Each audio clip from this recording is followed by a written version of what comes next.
नमस्कार साथियों। राजस्थान में प्रतियोगी परीक्षाओं की तैयारी करने वाले छात्रों के लिए एक बड़ी खबर सामने आ रही है। राजस्थान में जो आपको पता है नए जिले बनाए गए थे और 3 नए संभागों का गठन किया गया था, लेकिन हाल ही में बड़ी अपडेट सामने आ रही है कि जो नए जिले बनाए गए थे उनमें से कुल 9 जिले और जो संभाग बनाए गए थे, 3 संभाग नए बने थे, तीनों के तीनों को हटा दिया गया। आगे चर्चा करेंगे कि कौन से जिले जो है वो हट चुके हैं और इससे आप लोगों के अध्ययन पर क्या प्रभाव पड़ेगा, किसको फायदा मिलेगा और किसका होगा नुकसान।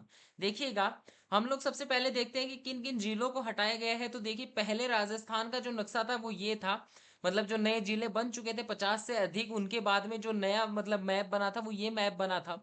लेकिन हाल ही में ये जो 9 जिले हैं, इन 9 जिलों को अभी हटा दिया गया है। जी हाँ, आप सभी को पता है केकड़ी, शाहपुरा, नीमका थाना, गंगापुर सिटी, जोधपुर ग्रामीण, जयपुर ग्रामीण, अनूपगढ़, सांचौर, दूदू, ये सारे जो जिले थे एक तरीके से सरदर्दी बने हुए थे और बहुत सारे बच्चों ने इनके अकॉर्डिंग बुक्स भी परचेज कर ली। तो उनकी भी चर्चा करेंगे कि बुक्स का करना क्या है और किस प्रकार से अपनी तैयारी है वो वापस से रिस्टार्ट करनी है। तो देखिए, इससे पहले हम लोग देख लेते हैं कि राजस्थान की तैयारी करने वाले वो अभ्यर्थी जिन्होंने पहले से पुराने जीके से तैयारी की थी, उनको क्या फायदा होगा। तो देखिए, केकड़ी, केकड़ी अगर हटा है तो यहाँ देखते जाइएगा, मैं मार्क करता रहता हूँ कहाँ कहाँ से कौन से जिले हटे, उसके बाद में बताता हूँ, ठीक है। अब देखिए, ये सारे के सारे जो जिले हैं ये हटाए जा चुके हैं और इन जिलों के हटने के बाद में आप सभी को क्या फायदा होगा उसकी चर्चा करें तो देखिए, सबसे पहली सरदर्दी अनूपगढ़। अनूपगढ़ जैसे ही अब जिला निरस्त हो जाएगा तो आप लोगों को फायदा ये होगा कि जो पुराना जीके है उसमें आपको गंगानगर एज इट इज देखने को मिलेगा, हनुमानगढ़ ऐसे कैसे मिलेगा, बीकानेर में कोई परिवर्तन नहीं होगा और ना ही चूरू में कोई परिवर्तन होगा, ठीक है। जैसलमेर तो वैसे का वैसे था ही, ठीक है। तो आपको पता चल गया है कि ऊपर वाले जो हमारा उत्तरी राजस्थान है उसमें कोई परिवर्तन नहीं होगा, पुराना जीके ही आपको वापस से पढ़ना पड़ेगा। अब जब नीम का थाना हट चुका है तो पूरा का पूरा जो शेखावाटी है उसमें कोई परिवर्तन नहीं हुआ, पूरा का पूरा शेखावाटी एज इट इज होगा, इसमें कोई भी दो राय की बात नहीं है। झुंझुनू और सीकर का कोई नक्शा बदलेगा नहीं, ठीक है। उसके बाद में जयपुर ग्रामीण और जोधपुर ग्रामीण के हट जाने से फायदा आपको ये होगा कि आपको जो जयपुर और जोधपुर में स्थान थे कि वो उनको मैप में नहीं देखना पड़ेगा। अब ऐसे सरदर्दी नहीं रहेगी कि जयपुर ग्रामीण में है या फिर जयपुर में है कोई चीजें, ठीक है। तो जयपुर एक ही हो जाएगा, तो उस कारण से आप लोगों को इसमें भी कोई दिक्कत नहीं होने वाली है। उसके बाद में दूदू है हट गया तो मतलब लगभग जयपुर का जो नक्शा है वो सेम हो जाएगा, ठीक है। अजमेर है, अजमेर में केकड़ी हट गया और उसके बाद में दूदू हट गया, तो केवल ब्यावर से कुछ परिवर्तन होगा, बाकी अजमेर भी एज इट इज रहेगा, ठीक है। नागौर में परिवर्तन होगा, सीधी सी बात आपको भी दिख ही रहा है, ठीक है। नागौर में डीडवाना कुचामन जो अलग जगह बनी थी वो अभी भी वही की वही है, ठीक है। लेकिन हमारा जो सांचौर है इसके हटने से फायदा ये होगा कि जालोर, बाड़मेर और हमारा सिरोही, ये जो जिले माफ कीजिए, बाड़मेर तो बालोतरा से वैसे परिवर्तित होगा, लेकिन जालोर और सिरोही जो है वो एज इट इज होंगे। पाली है, पाली के पास में ब्यावर है तो ब्यावर में कुछ जगह जाएंगी तो पाली की जो जगह जाएंगी, लेकिन पाली में भी फर्क ये पड़ेगा कि जो संभाग बनाए गए थे उन संभागों से पाली को अभी निरस्त कर दिया गया है, ठीक है। तो उसका भी आप लोग याद रखिएगा, उसका भी आप लोग ध्यान रखिएगा। और हमने मैप में जैसे देखा, यहाँ पे देखिएगा कि गंगापुर सिटी जैसे ही हट जाएगा तो आपको पता रहेगा कि जो पूर्वी राजस्थान है, पूर्वी राजस्थान उसमें केवल कितने जिलों को फर्क पड़ेगा, अलवर और भरतपुर को। क्योंकि यहाँ पे आपको डीग जो है वो भरतपुर से देखने को मिलेगा, इसलिए हमें अलवर और भरतपुर में फर्क देखने को मिलेगा। बाकी जो पूर्वी राजस्थान है वो भी एज इट इज रहेगा, हाड़ौती में कोई परिवर्तन नहीं है।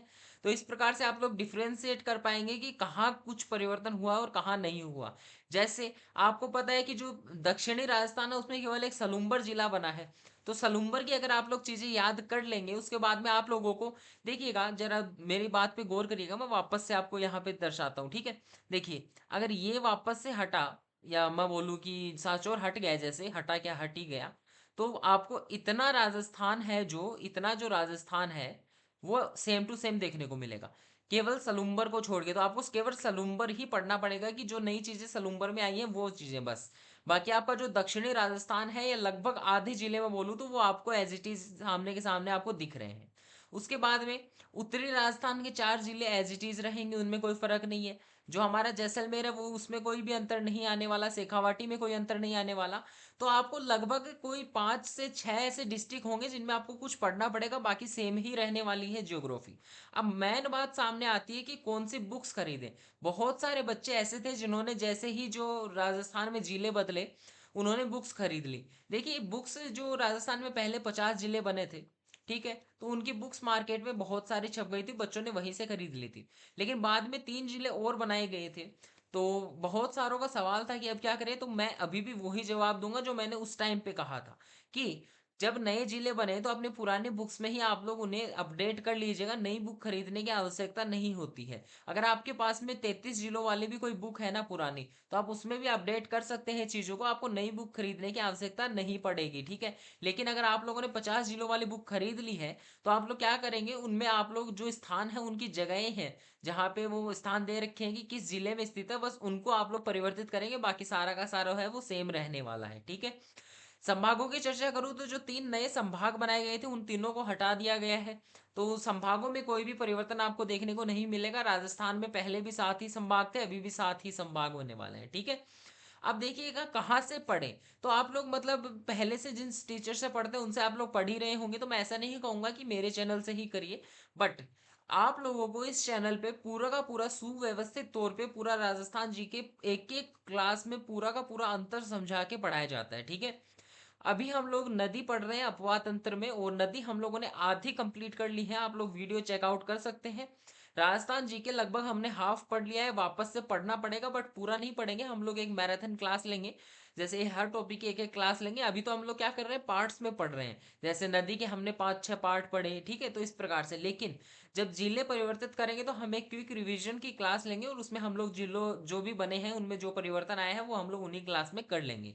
तो अगर आप लोग मेरे साथ में इन जिलों को नई तरीके से नए सिरे से पढ़ना चाहते हैं तो चैनल को सब्सक्राइब कर लीजिएगा, और वीडियो पसंद आए तो लाइक कर दीजिएगा, ठीक है। चलिए, अब आगे बढ़ते हैं, और आगे बढ़कर मैं आपको बस एक ही बात कहूंगा कि परिवर्तन आया है, मुझे भी पता है। जिन्होंने पहले मतलब जो राजस्थान में नए जिले बने थे उसके बाद में तैयारी शुरू कर दी थी और पूरी की पूरी ज्योग्राफी वगैरह वापस से बदल के उन्होंने पढ़ ली थी, उनको नुकसान हुआ भी है। बट वही है ना कि अगर आप लोगों ने दोबारा से पढ़ा है तो आप लोगों को कुछ तो याद रहेगा ही उतना, बस केवल स्थान ही तो परिवर्तित हुए हैं, चीज़ों की विशेषताएं तो नहीं बदली ना। आपको उतना तो प्रॉफिट हुआ है कि आप लोगों ने दोबारा से पढ़ा, आपका रिवीजन हुआ। बट डिमोटिवेट मत होइएगा, एक बार दोबारा से हमने शुरुआत करनी ही पड़ेगी, ठीक है। चलिए, मिलते हैं आप लोगों से कल। हम लोग जीके की जो सीरीज कर रहे हैं वही हम लोग कंप्लीट करेंगे, अपवाद तंत्र की चर्चा कर रहे थे वही करेंगे।